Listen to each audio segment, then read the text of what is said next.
Okay, we have some really special guests on today. Sarah's like already regretting this. My claim to fame is that Sarah Beeston, Sarah Beeston, Oh my gosh. is my sister. We'll do this, like, introduce yourselves, and I'm always like, yeah, I don't really have any accolades. And Charlie's just like, yeah, I was the mascot. I wrote 2 books. I'm a licensed therapist.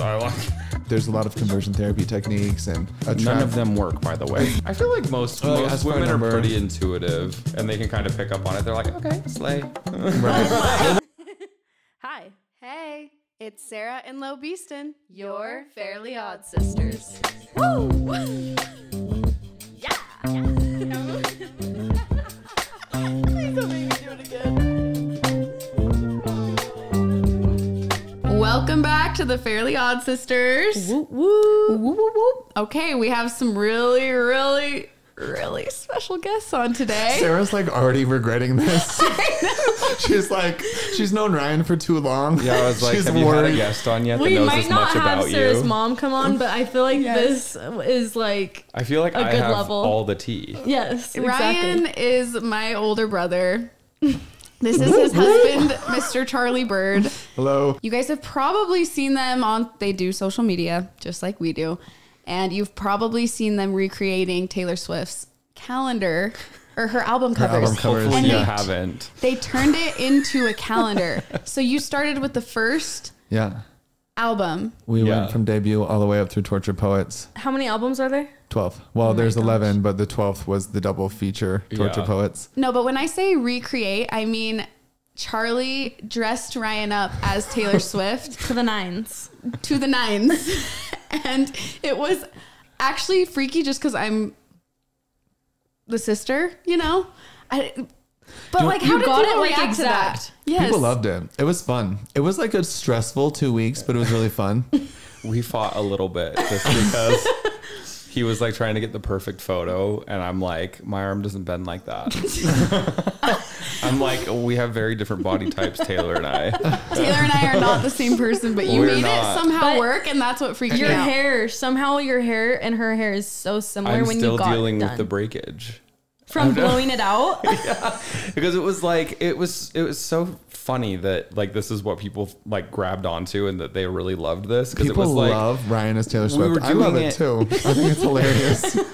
We were doing it as a joke, and then all of a sudden it's like, oh, CBS wants to do an interview with you. And so I'm like, okay, so we're going to have to hurry and like film whatever like album cover we're doing for that day. Because of course we didn't bank any of them because we're dumb. And so we were doing it like every day you had to do it. And so it's like, okay, so I need my hair straight for the album cover, and then I need to like rewash it and curl it for like the interview, and then we're gonna film another album cover, and so then it's like straighten it again, and it's just anyway. Yes, it's fine. Hair but drama. You guys also dressed up as Taylor and Travis for Halloween. Yeah, we did, which was so spot on. I can't even believe. How can we get this photo? Can we put this photo up here for those watching on YouTube? Because when Charlie and Ryan came and told me that they were going to do this, I immediately thought that Charlie was going to be Taylor Swift and Ryan because I'm tall and skinny. Yeah. I mean, I just assumed. Well, I mean, like everyone would assume that I would be Taylor. Yes, and then I think that's Ryan why it was funny. Spot on, and it scared me to death. As the a way sister. that you made that too. I haven't looked at him the same way since. He made a reputation. So. Oh, help me. Did it like make you more attracted to Ryan? No. Or less? No, absolutely not. You don't like that. I mean, you know. Well, it was Charlie so is funny. a Swiftie through and through. Yeah. So are you the bigger Swiftie? Yeah. I'm probably a bigger Swiftie than anyone I've ever met.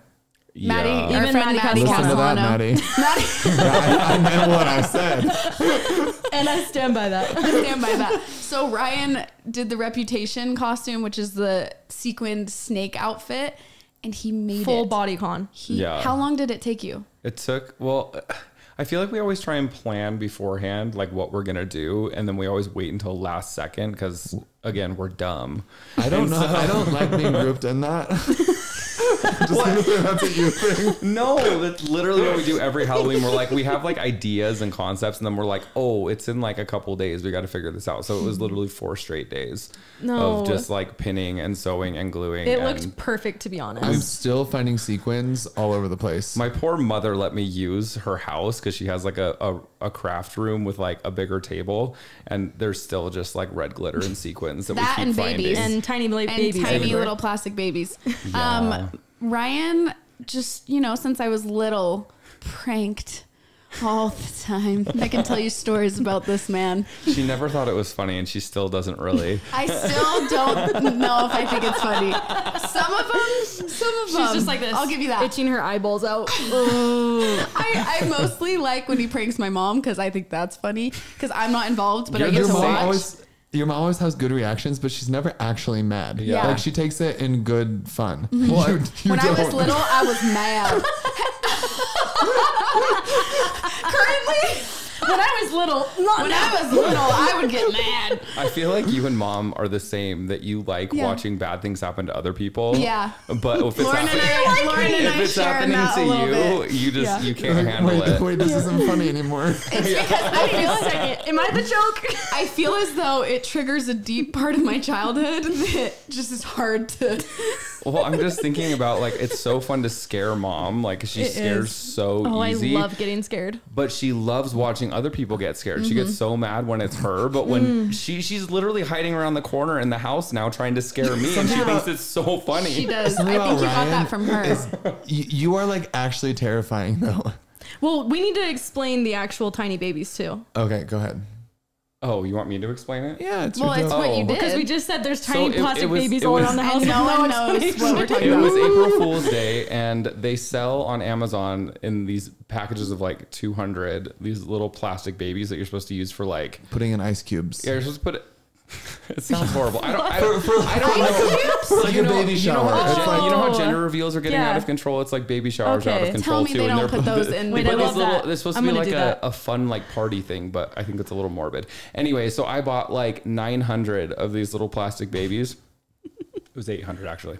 And then I hid them all over mom and dad's house, just everywhere and everything. I put it in every pocket of mom's clothes. I put them in her shoes. I put them in her socks. I put them in her bed. This is why it's funny to me. I put them in the spices in the kitchen. I got ice. I watched you put them in every single shoe and every single pocket, and I was just like, yeah. She's still I got finding ice them. there in the ice machine, and babies came out. no.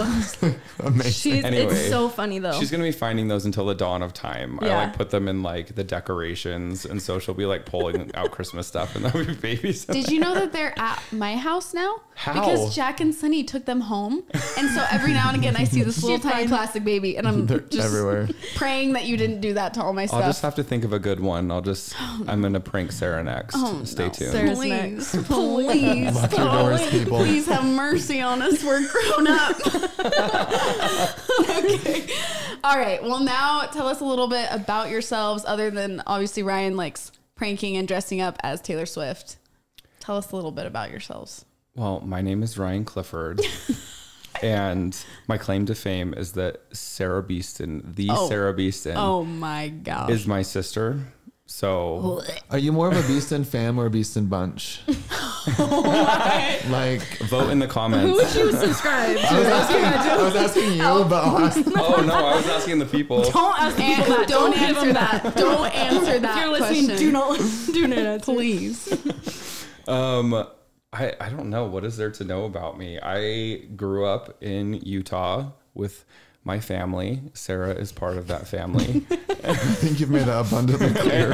You started from the very beginning. She's famous, everybody. No.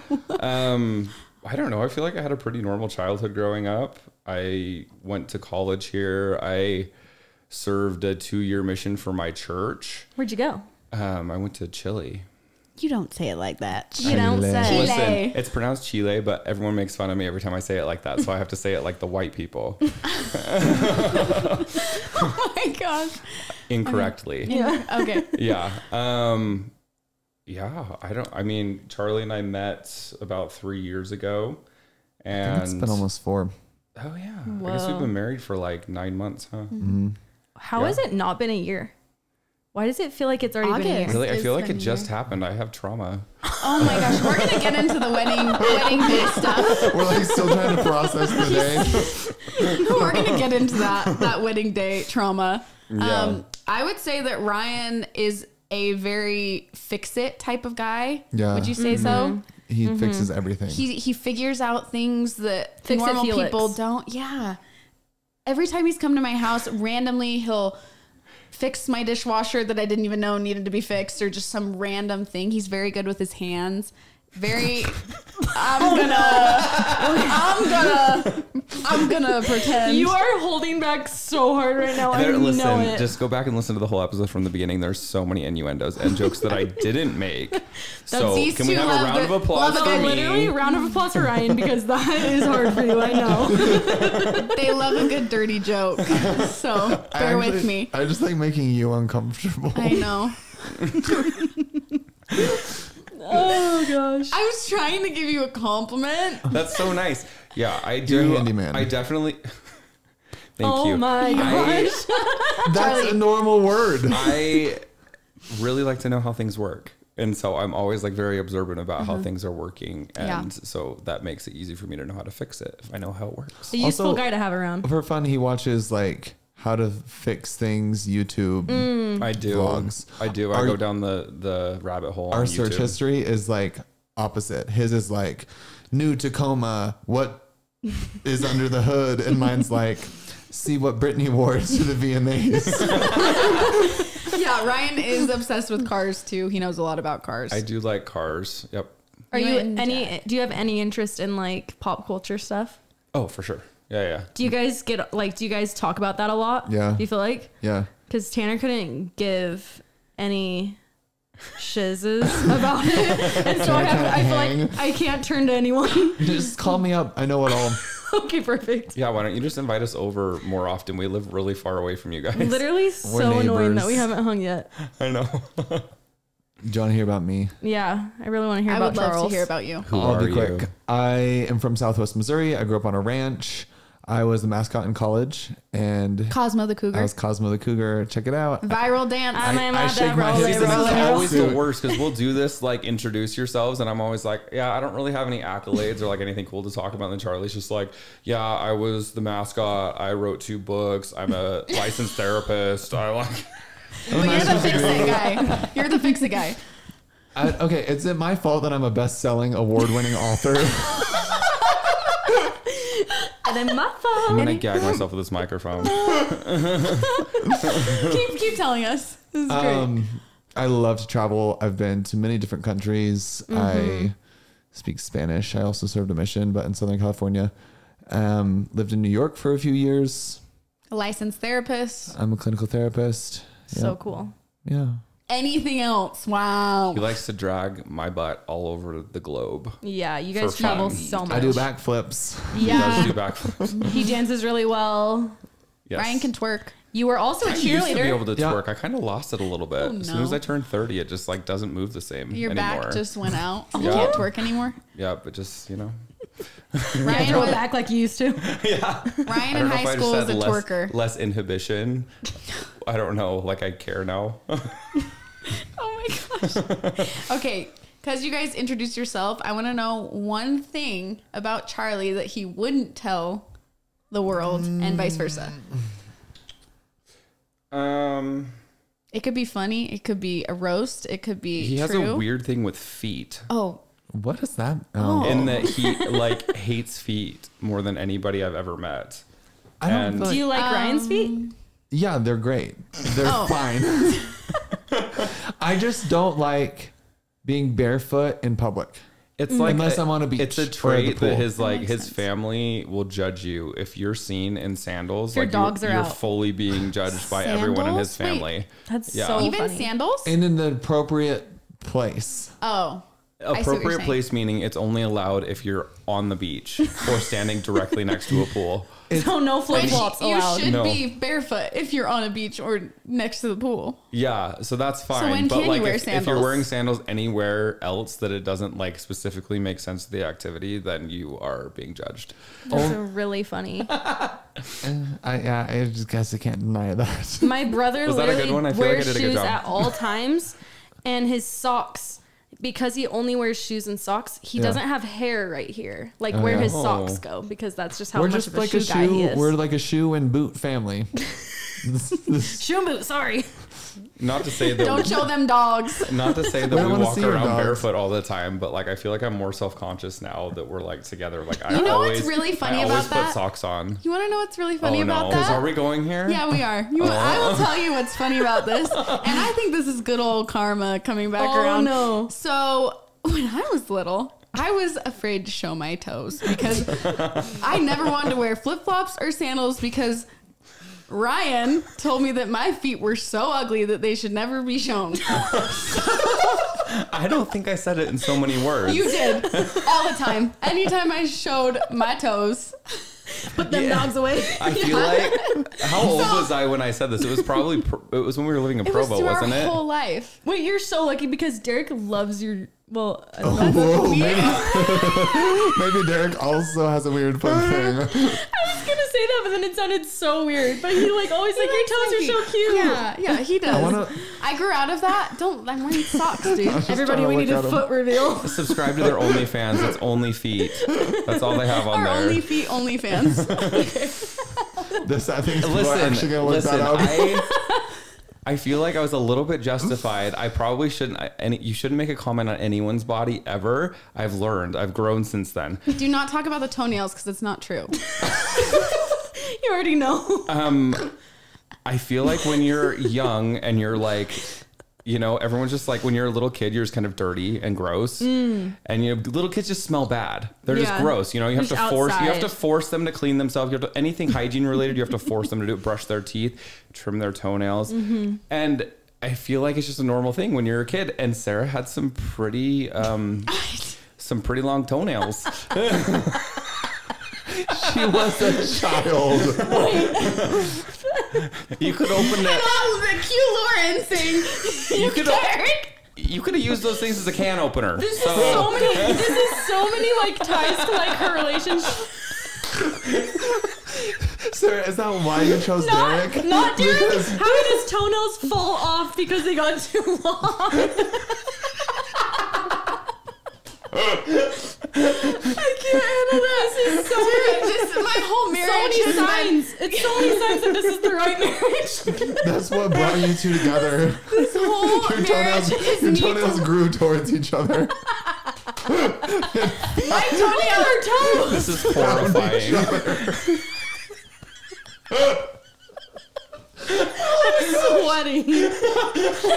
I would just like to say that my toenails have not currently been long in so long. No, Sarah, you grew out of it the way you were a kid. It's like I had an aversion to deodorant for a while when I was in junior high, and so every time we start crying. Usually it's snorted in the microphone. Okay, we need to be done. So we've only made it to like the second bullet point out of 50. Who's still watching this? I don't know. We're on toenails. We have like actual serious stuff to talk about. Okay. But Ryan's a really good singer, but he's embarrassed about it. That's my thing for him. Oh, okay. But yeah. I would like to do something like with that at some point, but he's we're not there yet. Very, very good singer. Yes, so he is. Switching gears from toenails. Should I even say that? Switching gears from talons to what? I think I said can openers is what I said. Okay, we're switching gears. We're going to be a little bit more serious now. You're not saying that to the audience. You're saying that to us. Yes. I've heard you say switching gears 17 times. We have not. There's been because how is it possible to go from toenails to like, how was growing up gay? Like, nobody's gonna. No, we can go there. Okay, we can go there. Okay. In a word, depressing. How was growing up gay, and when did you realize that was a thing for you? So I feel like for me, I knew there's something different about me as soon as my earliest memories. I was like, there's this different thing. I don't know what it is. And probably around like 12 or 13, basically in line with puberty, I was like, oh shoot, that's the different thing. Why are you laughing? No, it's just same. Yeah. And I always knew deep down that I was attracted to men, but that was not like an easy thing. I grew up in a really conservative, very religious community and family. And my initial thought was like, I can never tell anybody about this. Like, I will take this to my grave. I would rather die than anyone know that this is part of me. And so like very isolating. It was really difficult. I honestly, until I was probably like 22, really thought I was the only gay Mormon. Which is a word we used back in the day. Yeah. But, yeah, a lot of like trying to be different, feeling defective. And for me, I think I developed a lot of perfectionism and this like insane drive to just do anything else so I wouldn't have to be with myself. I kept myself really busy, and it got me a lot of places. Like, I was the president of like 7 clubs in high school for a very specific reason, because I was running from myself. But yeah, it's tough. It's tough to grow up gay and feel like, or I guess to be taught that you can change this part of you or should change this part of you, but it's a constant. It doesn't change. Did anyone wonder or ask you about it? Sometimes I feel like I did a lot of masking. So I would purposely like not sit certain ways or talk about certain things, and really just like always have this hypervigilant version of myself, and kind of like I knew what I liked and who I was. And around some people I could be more safe to open that up, but mostly I was kind of like playing a role socially. Yeah. And so a lot of people were surprised when I eventually came out as an adult, which is funny because Ryan will be like, how did anyone not know? And I was like, seriously, because I used to hide it. I was good at hiding it. Yeah. But yeah. Anything you'd add from your experience? Did you ever slap yourself with a rubber band?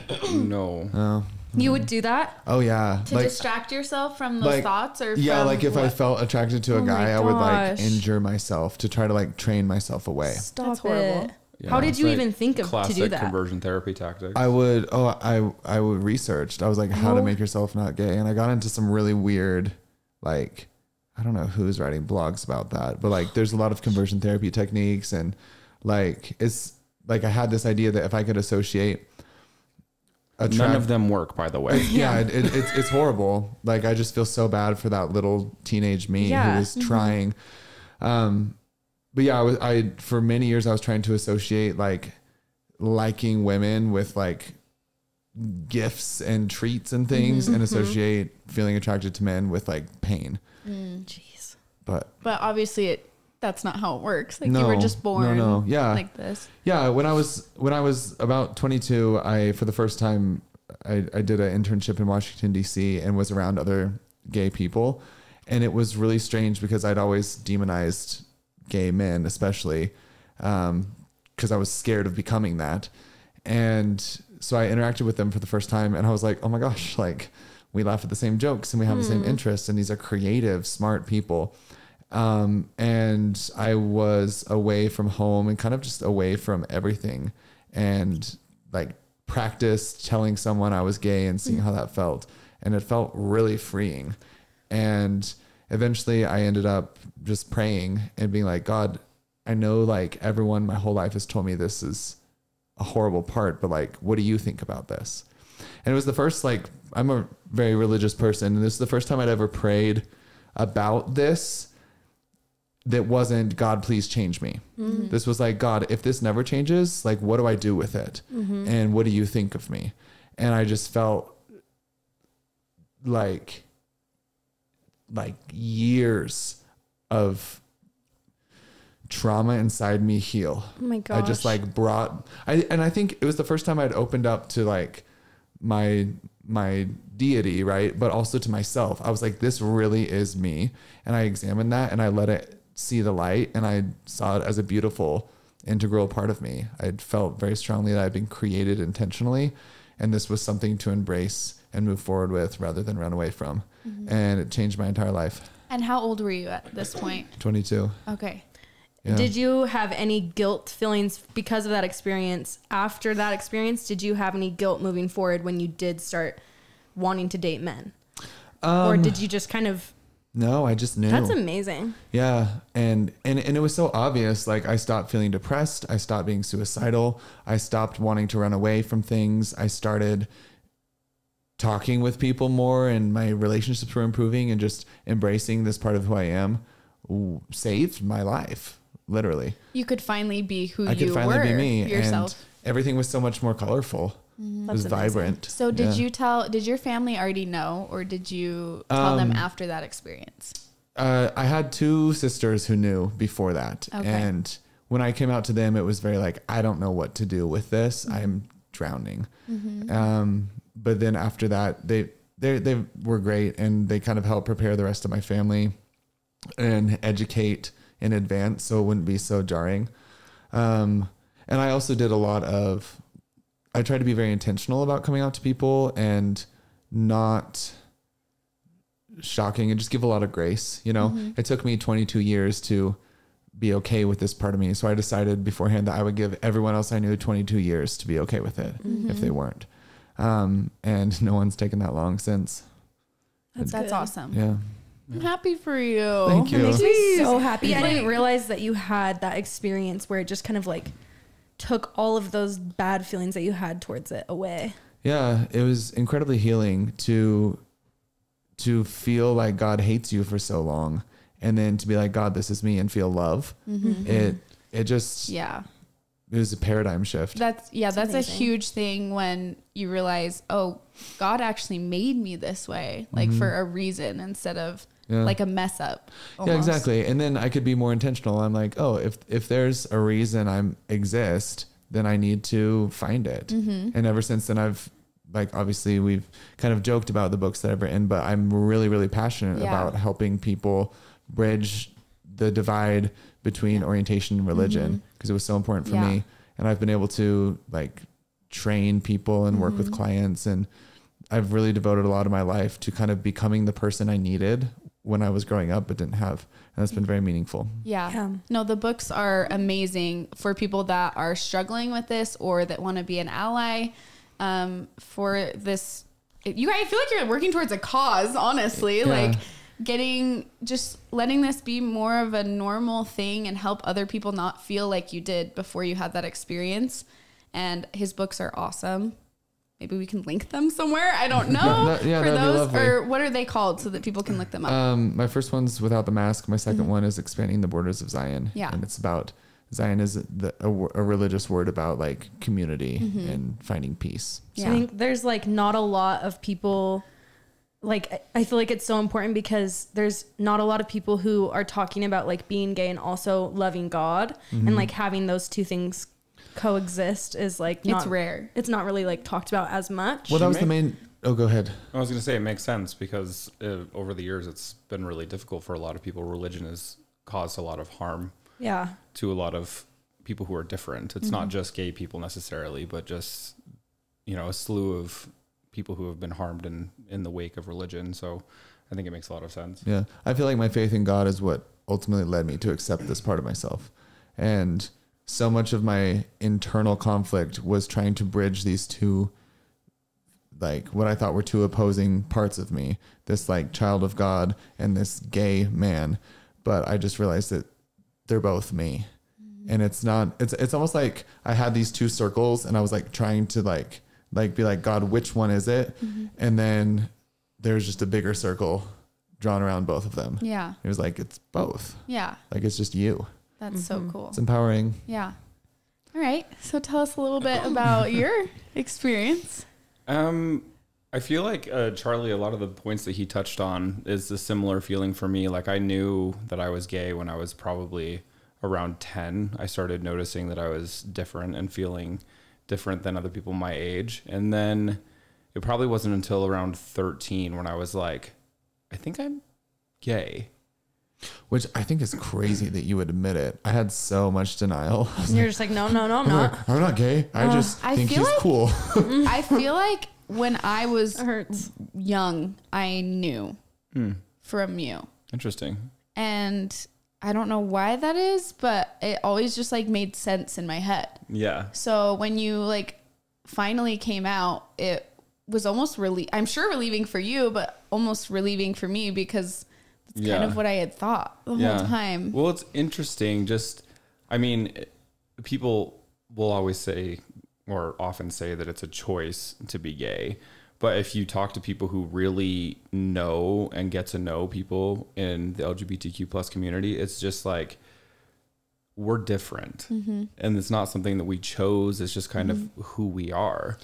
And so that's interesting that you picked up on that from a younger age. Oh yeah. I felt really young, probably around, I started noticing maybe a couple of years after you knew in your head, but I was little. I was 3 years younger than you. Yeah. But I do want to ask, do you guys think that some people choose to be gay? I don't think so. I think that people can try and figure out who they are and maybe we'll try different things. And I also think that sexuality is a spectrum. So there are some people who are exclusively attracted to the opposite sex. And then there are other people who are exclusively attracted to the same sex and everything in between. So, I mean, some people could argue that somebody's choosing to be gay, but, you know, maybe they're bisexual and maybe they're attracted to both men and women. Maybe they're mostly attracted to women and a little bit to men or vice versa. You know, you don't really know where someone is. There's not really like a, well, and you can't control who you fall in love with. Yeah. Right. Yeah. Yeah. And there are also people who are attracted more to personality than physical traits. And so if they're open to dating somebody and they don't care about which gender they are, then they would, you know, choose to be with whomever. It's their values and their personality and what they're attracted to. And it's not, you know, for anyone else to dictate. I can't say that I chose to be straight for 22 years and it didn't work. I could not change my orientation. Like, because in my heart of hearts, I'm like, you guys were both born that way. Yeah. And it's just interesting because I've always wanted to ask somebody that is gay that question. Yeah. Because it's such a huge spectrum of like, there's a lot of people that like weren't for a long time, or they were married to a woman and then all of a sudden run off. And I think that's also a nod to like the immense social pressure to fit in. Yeah. There's so much shame in being different, and humans are wired for belonging. And if you're picking up on ways that you don't belong, like your system will be very hypervigilant and try to force belonging in the form of fitting in. And it's really hard, and it can feel really like disempowering. You feel really trapped. Yeah. And my heart goes out to people who have had to make, or feel like they've had to make decisions based on trying to find belonging rather than what is true, is authentic to them. Right. Yeah. I feel like there's like a way that truth always finds its way out, even if they're suppressing it for a long time. Hopefully. Yeah. I mean, I can say from like this side of like being out and authentic and with who I am, it's a huge weight off. It's a new set. It's a new set of things to work on. And a new set of challenges, but it's good. It's where I found growth and progress. Overall net positive. Yeah, for sure. Yeah, I didn't mean to cut you off with the whole keep telling your story and everything. I just was so curious when you started. No, that's a great question. So I would say I acknowledged it to myself maybe when I was 13 and then kind of shelved it for a while. I didn't tell anybody. I ended up coming out when I was 26, almost 27.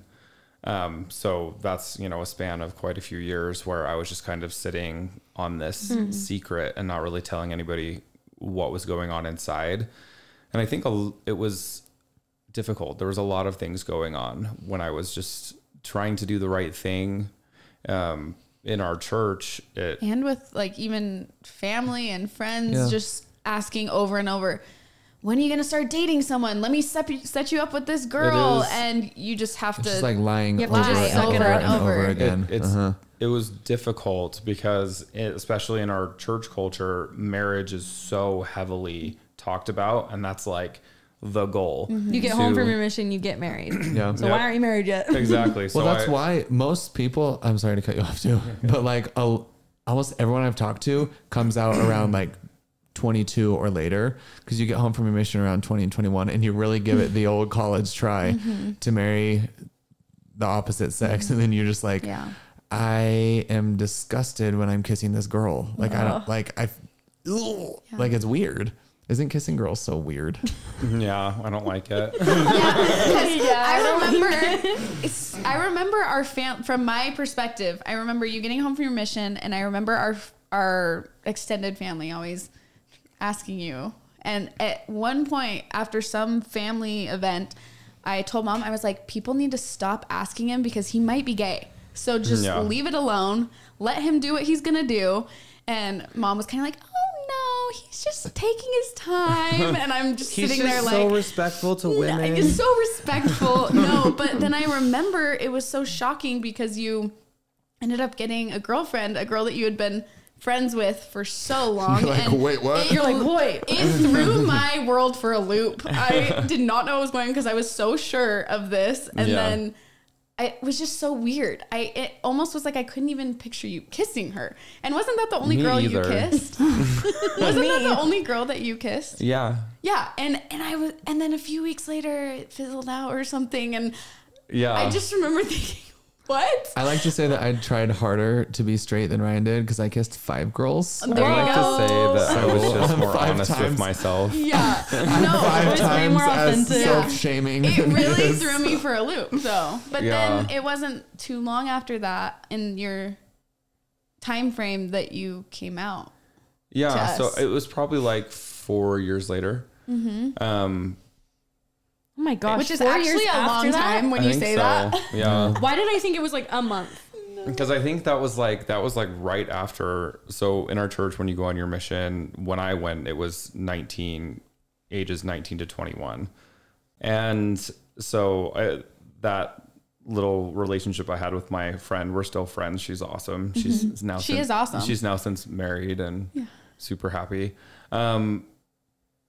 And yeah, it was like 4 years after that because that was like age 21, and then or maybe 5 because then it was 26. 27. I remember that feeling like I remember that time because Sarah's like, Brian has a girlfriend, and I was kind of like, really? Does he? Does he? And I'm like, what? Yeah, I honestly, looking back, wish that like I could have been closer to you so that you would have felt more comfortable coming to me. Well, like, I don't know that even if we were really close that I would have told you because it's not something you can take back. Once it's out, it's out. Yeah. And so it was either no one knows or everybody knows. Exactly. Once you tell someone, it's real. Yeah. Well, and there's the thing too, I think denial gets a lot of jokes made at it in culture. Like, denial is not just a river in Egypt. Your husband is gay. Have you seen that? Yes. It's like a trending sound. Yeah. Oh, yes. But like denial actually serves a really important role in your nervous system. And it's almost like your system knows if you're not ready to handle something. If you don't have the resources or the education or the ability to emotionally take on something, denial stays there. And so it makes a lot of sense that like as close as you are to someone, if they're not ready, if their system can't handle it, just won't acknowledging that to the self, then it's like it wouldn't have been your fault. Does that make sense? Yeah. I think what's important is just letting the people know in your life that you are a safe space. So when they are ready, they will tell you. And when that denial lifts, that's an indication that you do have the ability to handle whatever's happening in your life. And then it would be, how beautiful would it be if every gay person, once their denial lifted, had like a supportive, open family that they trusted. Mm-hmm. That would be amazing. So were you ready to tell our family? Because when we talk about you coming out, it was at a random dinner with your friend, and it didn't feel like it was supposed to happen. Like you didn't know it was going to happen. It was interesting because I had told a couple people. There were a few friends that knew, but I hadn't told the family yet. And my roommate and bestie was over for dinner, and I left the room for 2 seconds, and our mother is so nosy. We love her to death. If she's not going to come on the podcast, she can't defend herself. We love her to death. She is so good at getting people to talk. She is. Because she's so sweet. She is. She has the best of intentions. And she's watched so much Dr. Phil. She really knows how to open people up. Oh, that's Sarah too. You and your mom. She just knows how to get people to talk. Everyone feels comfortable around her. And so I left the room for 2 seconds, and she like looks at my friend and is just like, hey, so you know more about what's going on with Ryan than I do. Like, is he dating anybody? Like, how are things going? That cracks me up. How are things going with him? And my friend was just like, oh, well, I think you should, probably just ask him. Like, I don't, want to talk for him. And then she's like, well, I don't know what's going on. It seems like he's not really interested in anybody. Like, I don't know if he's just not wanting to date or if he's gay. And then my friend was just like, I don't know what to do right now. Like, I am. Because he knows, and he's under in the hot Had your mom ever asked you before, or is this the first time she's bringing it up? She had asked me point blank one time, and luckily my back was turned. Like, I was like getting something out of the refrigerator, and she was like, hey, so I have this question for you. Sarah and I have been like chatting, and I just, that you can always feel comfortable with me and whatever, but like, are you gay? And my face was in the fridge, and I was just like, just frozen. You're just like, oh, I was just like, poor guy. I don't know what to say. And so I like quickly was just like, I was like, get it together. So I like turned around. And I was just like, no, mom. Oh my gosh, stay out of my business. Like, you're so annoying. Like, played it on. I do have to say this conversation, because I know exactly what you're talking about. And this conversation that I had with mom, I said, Mom, this is my personal opinion. I think Ryan is gay. And I said, do not ever bring this up or say that I said anything to you. This is exactly how this went down. This happening? You remember this? I was so mad. I was so mad. I was like, we didn't have a bad relationship by any means at this point, but we were just not on that close level. On the mend. And we were on the mend. Me and you? Yes. We were like on the mend of like. You're growing your relationship. Yes, we're growing our relationship. Like, we didn't always get along when we were little, and we were growing our relationship. I felt like we were on a good trajectory. So I was having this conversation with mom in confidence, saying, do not say anything to Ryan. If he's ready, he'll tell us. Just do not say anything. Over and over. Next thing I hear, she goes, I told him. And I lost my mind. I remember calling Lauren. I was like, she told him.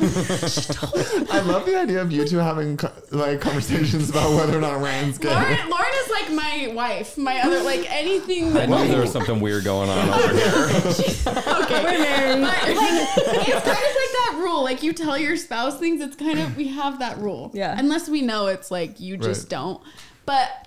Yeah, so for her to just point blank bring it up after I said... mean, she had the best of intentions. She does. She just really wanted to love and help you. Yeah, she just wanted to, like any mom does, she just wanted to know what was going on with her child. Yeah, and kind of how to help. And this is not to, like, throw mom under the bus. I just was not wanting to be a part of that. Yeah. So it's funny. Well, and she responded, amazingly when she knew. Yeah. Like, couldn't have been better. Anyway, so my mom corners the roommate.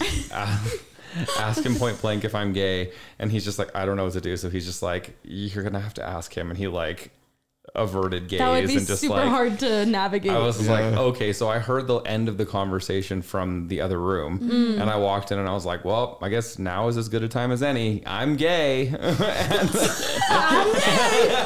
is a typical day. A typical day in our household. And my mom was like, really? Wait, you're not joking? Because she couldn't tell if I was joking or not, because it was like, no, so it was like, Yeah, and I hide babies around her house. So yeah, she just responded super well after I told her. She was just like, oh my gosh, like I'm so just relieved to know like what's going on, because she could tell something was going on. I was like feeling heavy and I wasn't really progressing in my life at all. I was just like feeling stuck. And it must have appeared that I was stuck from the outside as well. And so it was hiding like the biggest part of yourself. I can't imagine. Yeah, I was just like not knowing where to go from there, because I've been told my whole life that like the end goal is for me to get married to a woman. And so realizing that that's not going to work, and at the end of the day, that's not what I want to do to another girl, you know, like that's not what I want to do to a woman. Everyone deserves to have someone that cherishes and is attracted to them for their partner. And that wouldn't have been fair at all for me to put someone through that. Or you. Yeah. Yeah. Or myself. And so I just didn't really know where to go. And then after coming out, I was like, I'm free. And also, what's going on now? Like it was just this whole new world of trying to figure things out. And then it was did mom tell dad after that? Yeah, I actually had mom tell dad. Okay. Yeah, I figured it would be good for them to like have a conversation about it instead of. And then dad told me. So this was, nice. This was the train. So they were playing telephone. Yes. It all came out right though. It was fine though, because I actually ended up writing a mass email and just like sending it out to all of our family members. The extended family, everybody. Because I quickly realized that coming out doesn't just happen. And all of a sudden I just wanted everyone to know. I was like, I'm sick of explaining myself. I'm so over this. Like everyone just needs to know. So I'm like, here's an email. Yeah. Especially because like you meet somebody like, by the way, I am gay now. Well, like, you don't want to just bring it up. I don't want to date your niece. Stop setting me up. That's a nice thing about being on social media and having a lot of people know who we are, that I don't generally get asked anymore, but every once in a while, it's just kind of a continual process. Occasionally a woman will ask one of us out. Which is funny. Really? Yeah. Like just when you're out and about? I feel like most women are pretty intuitive. Yeah. And they can kind of pick up on it. They're like, okay, slay. Right. Well, that's what I do. I just kind of like, if I sense a woman's flirting with me, I'll just like, girl, get it. And she's like, I don't know how to do that. Charlie is so good at like playing up like the gay stereotypes in order to like let people know without having to say it. I just sound like a total biatch. He does. He sounds like sarcastic. I don't know how to do it. Making fun of gay people. I feel like I'm either making fun of women or gay people when I do it. It just does not go well. Give us your best line. I can't. Don't do it. I think one time I was at the gym and there was this like gorgeous girl. She had like the most beautiful braids. Her body was perfect. And I was just like, girl, like if I was playing for the other team, you'd be that's so bad. Oh my gosh. You sound very masked when you talk. No, like, it was really bad. This was like right after I came out, and she was just like, thanks, and then just like didn't know what to say and walked away. And I was just like, think you were straight? I was like, okay, we're never doing that again. That like cringed me. I know. I guess I'm cringing too. He's like pulling on my pocket over here. Like, keep it to yourself. I already felt the cringe when it happened. Sorry. I already felt it. I don't want to feel it again. This is a safe space. Oh my gosh. Okay, so both of your families, from what it sounds like, I'm proud of your family, so say yes. Yeah. Handled you coming out. You're the worst. I was kidding. Handled you coming out beautifully. Yeah. Very supportive, very loving. We feel very lucky to have had a soft place to land, because there are so many people that don't, whose families don't accept them. They get kicked out of the house, and I can't even imagine, like, it's already so difficult to come out and then to like be disowned by the people who should. Can you imagine like going to someone with like your biggest fear and then having it confirmed? Yeah. Like, oh gosh, no, like, they cut you I'm out. gonna say this and I hope you don't hate me. And then they're like, yeah, we hate you. Yeah, actually, like, you need to leave the house and never come back. Like, that is devastating. Yeah. We've talked to people who that has happened to. How can the love for like your child? Like think how about is Jack. that? Like, what could he do that would make you kick him out? Nothing. That's why it shocks me that parents will react in this way. But it's almost just like the conditioning of life versus like religion, that they're just. Well, I don't know. One thing that I have always tried to keep in mind is like, I try really hard to not confuse ignorance with malice, because sometimes when someone really doesn't know any better or has been miseducated, the way they respond to like an array of things can feel malicious. And I just have to really check myself and be like, this person doesn't know what they're doing. Yeah. And that doesn't excuse bad behavior, I don't think, but it helps me not judge in reverse. So yeah, that's good of you, Yeah, because people can be ruthless, especially with you guys being on social media and out there as being still members of the church. We'll talk a little bit about that later. Let's talk about you guys meeting. So it's funny to hear you talk about how, actually, I want to say one thing about you, Sarah. You are a very fair person. Thank you. Like, you love fairness. And when you sense injustice or unfairness, it like really makes you upset. And it's just like really endearing. Thank you. I wonder if this is a family trait. Because this gets me into trouble all the time. Fairness? Well, just like, I have this little thing inside me that's always screaming for justice. Yeah. And so like, I will like, even on like someone else's behalf, like take someone down for justice. I feel that. I don't like when people are mean, I guess. Yeah.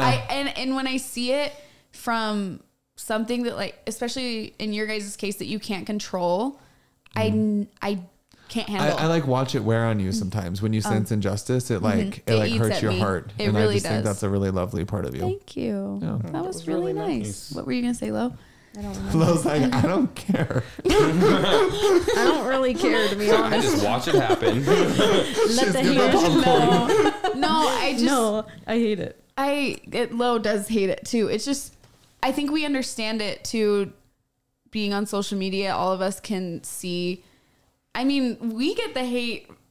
I got so much hate just when people start speculating, like, you're LDS, you're Mormon, you must hate gay people, you know? And like, it's so funny. I'm like, excuse me. Trump card. I win. Yeah. No, and it's so funny because a lot of people just don't know. But I just think that life is already too hard for people to make it harder on each other. Yeah. And it does get. Well, you know how it is. At me. Yeah. It does get me. You're just a face on the screen, not a real person. No, seriously. Exactly. We're all AI. We don't have feelings. We exist for your entertainment. Yeah. People like to not process their own feelings. They like to throw them at us. Yes. But it's interesting hearing you say that you knew Ryan was gay, because when I met him, I had no idea. In fact, This is funny. so Really? the friend that he mentioned that kind of outed him to his mom, which again, what a horrible. He did the best he could. I'm so glad I was She's never in a that tough position. woman. Like she literally like pinned him down and was like, "You will tell me." But she got what she wanted too. She did. She got the answer. Good And job. I really do have to give my mom, going back to my mom, I have to give her props for handling this the way that she did, because I feel like she's been your biggest ally through this whole thing. Yeah, seriously. Not that Dad hasn't been great, but because he's been awesome too, but I think she's been remarkable. there. She's just been there. Yeah. And it's funny. We just like to joke about her, but like, she really is the glue that like held our family together throughout our whole lives. She's an exceptional woman. She's fantastic. Yeah, both our parents are really, really remarkable. So speaking of being a guest on a podcast, this friend was hosting a podcast and asked me to be a guest on it because I had just written my book. And I ended up there like really late with scheduling, and I walk in the door. It's like 11:30 at night, and I'm expecting to meet this friend who's like a silly guy, and Ryan's sitting on the couch working on his computer, and I kid you not, my heart like did a backflip and my stomach lurched. And I was like, oh, like, who is this? Don't look at that. I'm serious. It's cute. It's like, who is this immediately man? attracted to you. Immediately. And my first thought, I was like, how come I'm only like, all the hot guys are straight? Like every time I like got a guy, he's always straight. And I was like, whatever. But then we started doing this podcast, and Ryan was so distracting to me because I just thought he was so beautiful. I was literally just living my life. I was like working. Like, he's just such an interesting looking human. And I was so attracted to him, and I was trying to get him to leave. Tell that to Kourtney Kardashian. What? Oh, because she's the least interesting to look at. You should call me about it. Sarah has no idea what we're talking Tanner about. could never. Pop culture. See, I never got into the Kardashians. That was my one thing. That you three. Anyway, so I'm trying to get him to leave because I'm distracted by his beauty. And then he's reading that as like, this guy's kind of a jerk. He was so mean to me. I was not mean. He literally walked in. He was like, hi, I'm Charlie. And I'm like, hi, I'm Ryan. He's like, are you going to be sitting there the whole time? And I was like, I live here now. This is my house. Anyway, we record the podcast. Later, Ryan says something that is like, you really probably shouldn't say that if you're straight. Like, that sounds really offensive. Wait, what did you say? I don't remember what it was. I wish. And he was like, well, I'm gay, so. And then I'm like, so like a chance. You're saying there's a chance. There was literally just like a pause where he had a little freak out, and me and my buddy looked at each other and we're just like, I think he's broken. Like, I just died a little bit inside. And you were so at this point not. You just came out, right? I'd only been out for 2 weeks. I wasn't looking for anyone either, because I had just started a master's at BYU, where it's like famously you can't be gay there. Yeah, and I did that intentionally so I could like be in the area where a lot of the systemic issues were. I was like, I'm gonna learn therapy and work with the types of clients that I want to work with. And so I was just not even thinking about dating. I had like dated multiple men previously when I was living in New York, but I'd broken up with them. Yeah, are you jealous? So jealous. And so it just wasn't on the radar. And then I was just like, oh my gosh, I don't know how to feel. I wasn't trying to date anybody either. Like I said, I literally had just come out. Ryan told me that. I feel like I would be the opposite. Like I would come out and be like, immediately, I need to date somebody right now. Like I've been not dating somebody. Well, I need to date somebody. I think that's what most people would do. Crazy. And that makes sense. If you've been date two at the same time. Shut the F up. 2 at the same time, Lo. Sorry. That's in a different show. Ryan's being so patient. I love you. Go ahead, Ryan. You see what I have to deal with.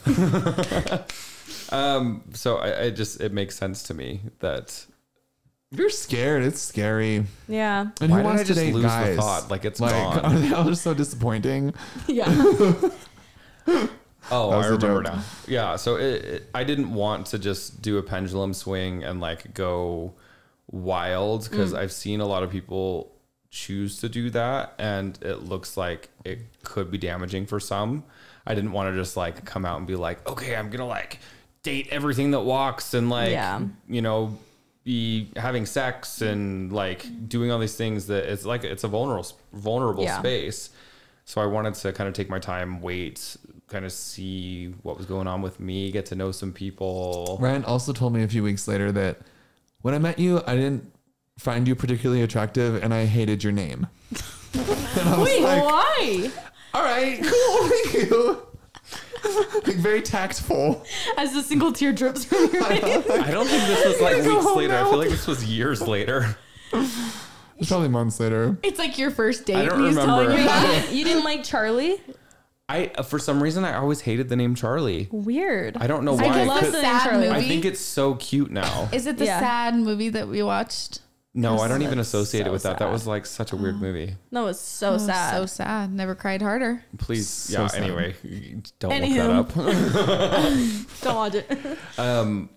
Yeah, no, I didn't like the name Charlie at all, but now I think it's really cute. And I didn't at the beginning, like, again, I wasn't looking for anyone. And at the same time, my roommate was like, right before he came over, he was like, oh, he wrote a book about being gay in the church. And did you have your podcast at that point? Yeah. Mm-hmm. It's like he does a podcast, and he was the mascot for BYU, and so I like had heard these accolades. Just say Ryan was a little bit intimidated, but I didn't know who he was. I was intimidated. I didn't know who you were. Charlie doesn't like when people don't know who he is. I was just excited. This is a big deal for me.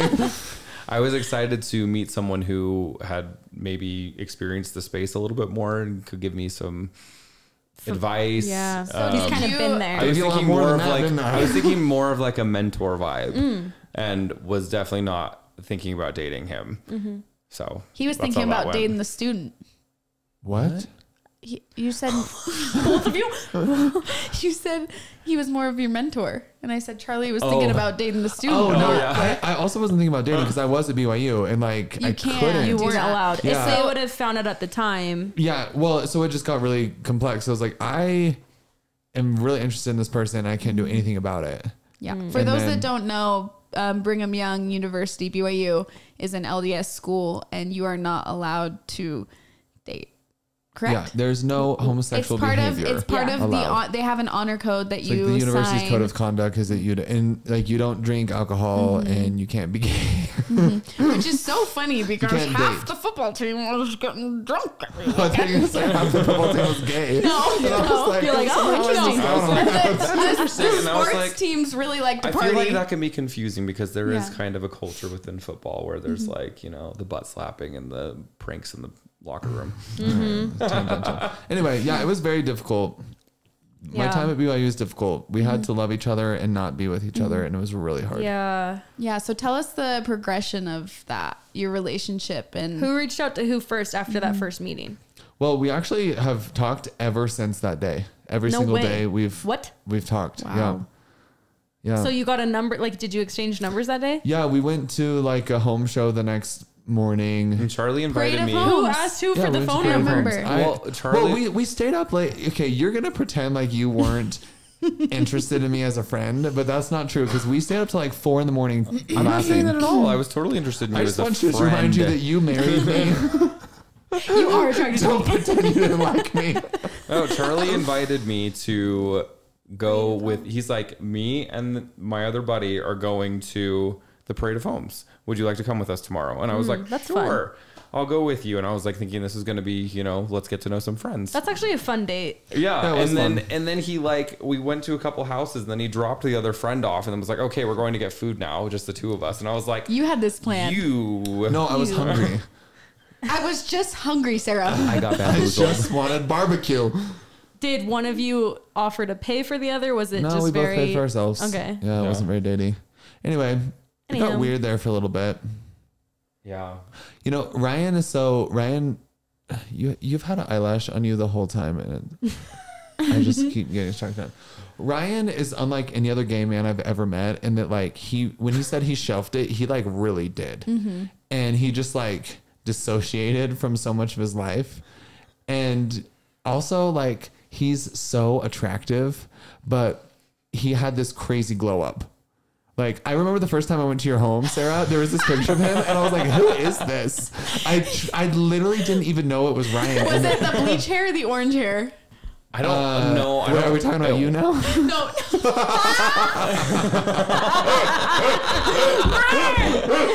Burn!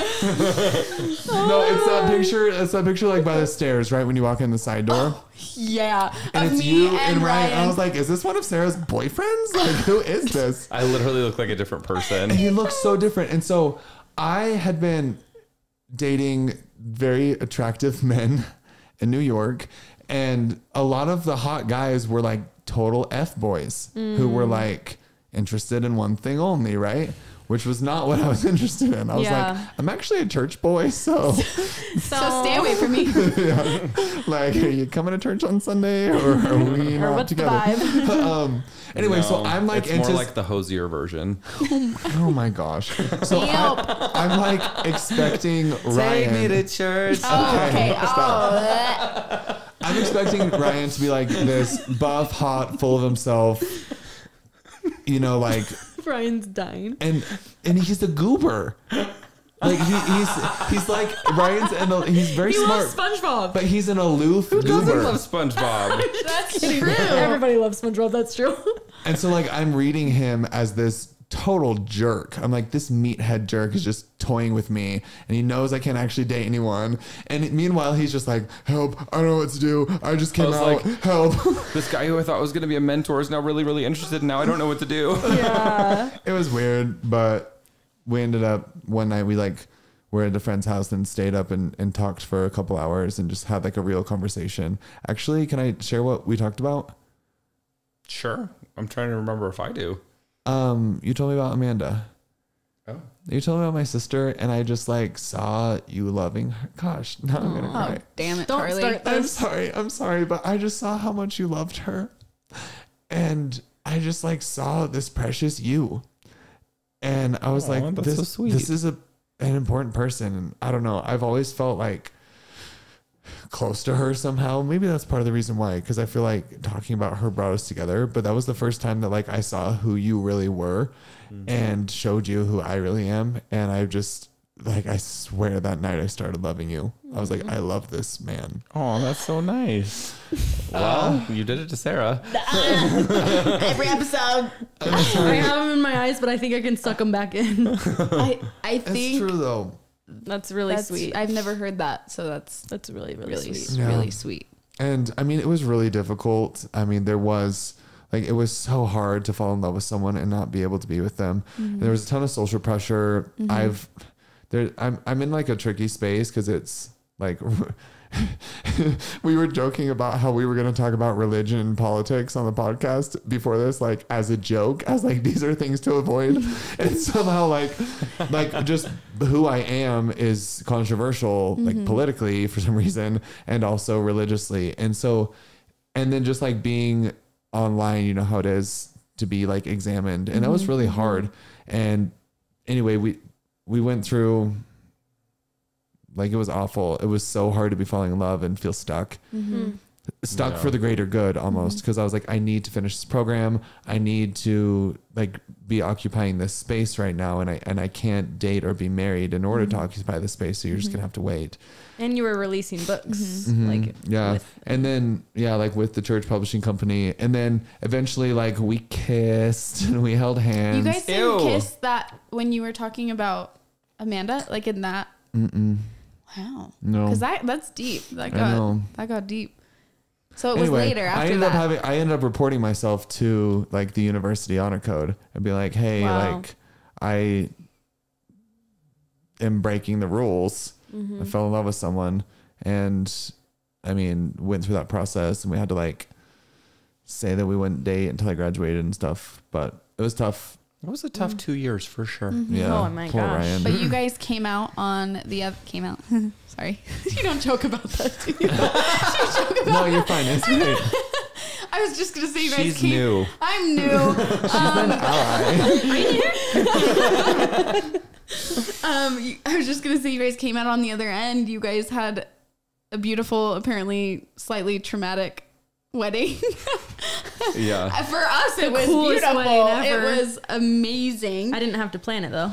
Yeah. Yeah. I graduated. Your family is, again, like I said, that your mom's remarkable. She really is. It was so funny. The first time I met your mom, I was like, I don't know about this guy still. Like, I guess I loved him, but you know how you're like, is this really something I want to keep, you know, do I want to keep investing in this? And I met your mom, and within 2 seconds we were like best friends. And I was like, I love this woman. Yes. And we're both college cheerleaders. So much to connect So much on. to relate on. Yeah. Like, You could probably put her up in a stunt. I have before. He has done that yeah. before. It's really That makes fun. sense. She's a great flyer. She's like a Polly Pocket. He has she is. stunted my mother. That's amazing. And your family was just That's so when fun. you knew. Like, I was like, this feels like my family. That's amazing. And yeah. I will say, I feel like you kind of completed our family. I That's really so think nice. that, like, Wait, and how? You actually did. You did complete our family, but it just felt like someone was missing, because me and Derek were married. I was married early, and Ryan was there, and he had newly come out, and then you started coming around, and I literally saw our family come to life when you came into the house, which was so special. Why am I crying? Okay. It's okay to cry. No, but it I'm was a therapist. You're safe here. it's a safe space. Let it out, No, honey. like we talk about Amanda, and like Amanda was supposed to be there and she's not. So like you felt like that missing piece that revived our family. Sarah, I love you. Help. That's No, but so it's nice. true. It really changed the dynamic. You brought such a fun. Help me get through this, You love. got this. You can cry. You brought such a fun energy and just this new light, and like you gave that to Ryan, which was like something we all wanted for so long. And Even from like my point of view. Thank you. Take it even away. From my point of view, like I saw that. I saw like a light in you. You just like, when I was around you, I just wanted to be around you more. When you came out and like you started dating Charlie, and then I like met you and I was like, oh my gosh, you guys are both just so perfect for each other. You complement each other so well. And you coming into the family, I could just, that's it so brought kind. the best out of both. I do feel like that's when like even our relationship like started improving like significantly. Not, I mean, I'm sure you coming out helped that because you were now the person you had been this whole time, and we knew, and I feel like the family just in that alone was like supportive together, which was awesome. But then adding Charlie in was like even better because it was just fun. Like our Sunday dinners went from like being kind of quiet and just to Charlie bringing this like whole new energy and vibe. We needed more main character energy. We needed some Swifty, We were lacking. Cosmo the Cougar to come in and start stunting our mom because Why does that sound so dirty? Teaching me to rolly dance. honestly play that line back. We needed her, and teaching us dances and TikToks and just it. But it was fun to see Ryan as well. Just like, You blossomed had at that point. I feel like I moved into like this new space. It was you were I just was so holding, yourself. I was holding things in for so long, and then all of a sudden I was like, oh, my family like gets me now. And so I think that there was a lot more grace on, especially because I was so terribly annoying to Sarah all growing up. Like we were talking about being a prankster, but a lot of the time it wasn't funny because I was just like trying to find an outlet and doing things that I thought were funny, but nobody else did. And so there was like this divide for a long time, and Sarah and I didn't have the greatest relationship growing up. And then I feel like after I came out, like especially, like we started to like see each other in a different light. Well, I think it was just a level of understanding that we didn't have before, and like a few other things that we just got to know each other on a deeper level, which allowed us to be like, I understand why they were like that. And I understand it makes the childhood make sense to me in a way that it's like, oh, I can love this part of you instead of like be more compassionate towards it. Well, and I think we had a sibling die. Yeah, that kind of takes a toll on the family. And so, I mean, we were literally like so young, like trying to figure it out at like a normal age when people are like, siblings are fighting. It just makes sense. And then you have a sibling die, and then all of a sudden the whole world is rocked. And then we all kind of went to unhealthy coping mechanisms in our ways. And so I feel like that just like made our, I don't know, put us that much farther back in like trying to mend our relationship. It went from like a normal, like, oh, you're my annoying sibling to like, we're going to use this as an unhealthy coping mechanism for a while. Yeah. And we and then on the same time, you're like masking this part of yourself. And all of a sudden, and it's like, I'm gay. Yeah. And it feels like it's truly like our family split in all different directions. And I feel like in the last few years, it just started coming back together. And you were a part of that. And I think you were a part of that. Thank you. Thanks for saying that. That's so nice. We just appreciate you. Well, we appreciate you and our family. I honestly feel like I am part of the family. Like it's just so obvious that I belong in this family as much as I belong in my own family. It just like, it just fits. Yeah. It works. Okay, well, on that note, we are out of time for this episode, but we have so much more to talk about. I swear the first half was talking about my toenails. Yeah. It was. I thought I made the outline right for the questions, but we have some more. tangents I are wasn't worth going it. to bring it up. You brought it up. All right, We covered a lot of ground here today. Yeah. Well, I So think have we're those going to be toes. needing a part 2 to Yeah. this, so we're going to say peace out for this episode. Thanks for listening. We'll see you again next week. See you and next you'll see week. these guys next week. Yeah, we're not done. Bye. Bye.